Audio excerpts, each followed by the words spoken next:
मैं संध्या गुप्ता DLW से, training centre से, और मेरे पिताजी श्री राधेश्याम गुप्ता, पत्नी श्री शैल कुमारी गुप्ता। मैं उनकी बेटी हूँ राधेश्याम गुप्ता की। श्री चंद्रभूषण उपाध्याय मिर्ज़ापुर में बबुआ के पोखरा पे किराए के मकान में लगभग 2.5-3 साल से रहते हैं।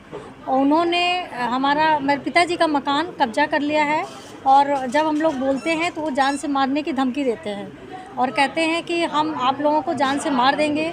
इन लोग इतने डर के मारे हमारे पास रह रहे हैं। नीरो और हाई BP के पेशेंट हैं। हर समय हम लोग दहशत में रहते हैं। हम मोदी जी और योगी जी से संसदीय इलाके से हैं। उनसे मेरा विनम्र निवेदन है कि कृपया आप हम लोग के सुरक्षा के हेतु और मेरा मकान खाली कराने की व्यवस्था करें। कृपया हम लोग पे ऐसी दुर्घटना कभी भी घटित हो सकती है कि जिस तरह से हम लोग का जीना हराम हो चुका है। कहाँ का मामला है? ये मिर्ज़ापुर पुलिस लाइन, बबुआ का पोखरा। कितने साल से? ये लगभग 2.5-3 साल से ये रह रहे हैं। क्या एग्रीमेंट है? उनका एग्रीमेंट 11 महीने का है। 10,000 रुपये पे रहते थे, वो किराया नहीं देते थे, और उनके ऊपर काफ़ी मुकदमे चल रहे हैं। और उन्होंने जाली हस्ताक्षर करके हर चीज़ पे वो पुटअप कर देते हैं कहीं भी। तो अब क्या हो रहा है? अब वो हम लोग का मकान पूरा, हम लोग अपने मकान में भी नहीं जा पा रहे हैं। पूरा बिल्डिंग पे, अपनी बाउंड्री पे उन्होंने गेट पे ताला लगा लिया है, और ऊपर सामान रखा हुआ था। और मैंने उसके पहले उन्होंने मेरा गेट का चैनल तोड़ दिया। मैंने पूछा तो उन्होंने काफ़ी मारने की धमकी देने लगे, उनका बेटा, उनकी मिसेज।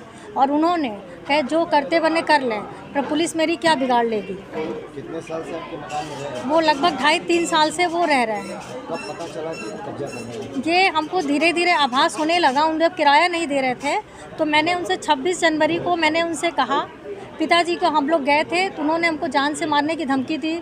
मैं DM महोदय को भी मैंने लेटर दिया, या वहाँ पे थाने में भी दिया। उस पर 1-2 बार पुलिस गई। उसके बाद उन्होंने हमको जान से मारने की बराबर धमकी देते रहे। वो कुछ भी नहीं कर सकते हैं। वो गांधी विद्यालय, उनका काम क्या है? उनका कोई काम नहीं है। 420 का काम करते हैं। वो पहले गांधी विद्यालय में थे, वहाँ भी उन्होंने जालसाजी का काम किया, और भू माफिया हैं उन्होंने। मुझे प्रशासन से कोई सहयोग नहीं मिला है। मैं अभी भी गई थी तो प्रशासन बोल रही है कि ये मेरा काम नहीं है।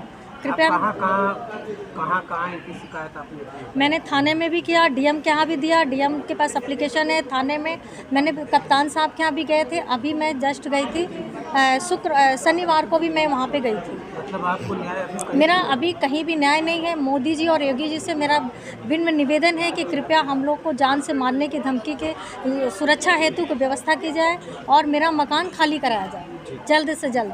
या तो हम लोग अपने आप आत्महत्या योगी जी या मोदी जी के उस पर करें, या तो खुद जान से वो खुद ही गोली मार दें। किसी के घर में आप घुस के गुंडागर्दी करते हैं। अभी गुंडागर्दी ख़त्म नहीं हुआ।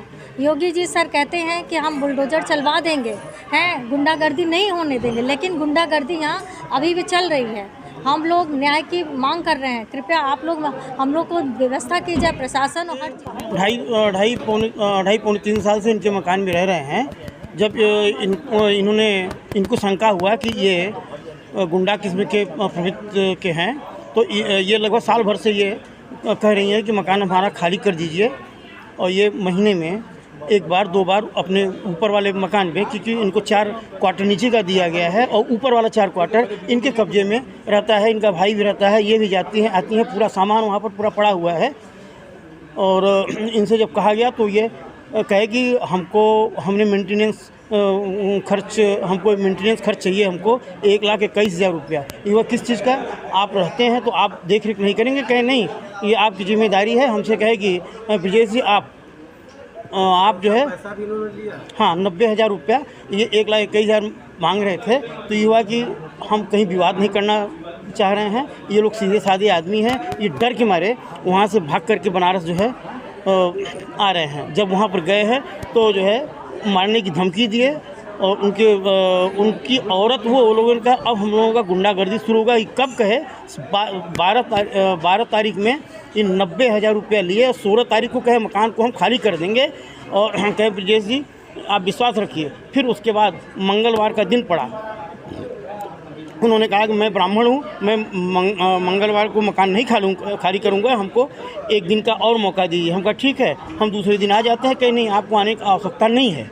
हम आकर के आपके यहाँ कछुआ पहुँचा देंगे। वो बिल्कुल रिकॉर्ड है और ये 90,000 रुपया ले करके उस पर सिग्नेचर अपना किए हैं कि हमको 90,000 रुपया पा गए हैं, 16 तारीख को मकान हम खाली कर देंगे। खाली नहीं किए और उसके बाद क्या हमने फिर फ़ोन किया कि हमारे दरवाजे आपने पुलिस भेजा। हम कहा कतई नहीं, हमने पुलिस को तुरंत हमने फ़ोन किया, क्या उनके मकान में कोई गया था? कहे नहीं, हम लोग नहीं गए थे, आप लोगों ने मना किया कि हमारा बात चल रहा है तो कोई गया नहीं था। और हमने कहा कि आप चाबी नहीं दिए, कहे हम तो आ रहे थे रास्ते में और वहाँ पुलिस पहुँच गई। हमने कहा जब आपके मकान में जब आपने मकान को खाली कर दिया तो फिर जब वहाँ से हट गए तो फिर आपके यहाँ पुलिस पहुँची कैसे? लेन देन के समय में आपने हाँ बिल्कुल। हमारे आपका इनका क्या रिलेशन है? ये हमारी भांजी है, हमारे बहन की लड़की है। इनको कोई सहारा नहीं है और ये घबरा के, चूँकि इनके पिताजी इतना ज़्यादा बीमार रहते हैं, हम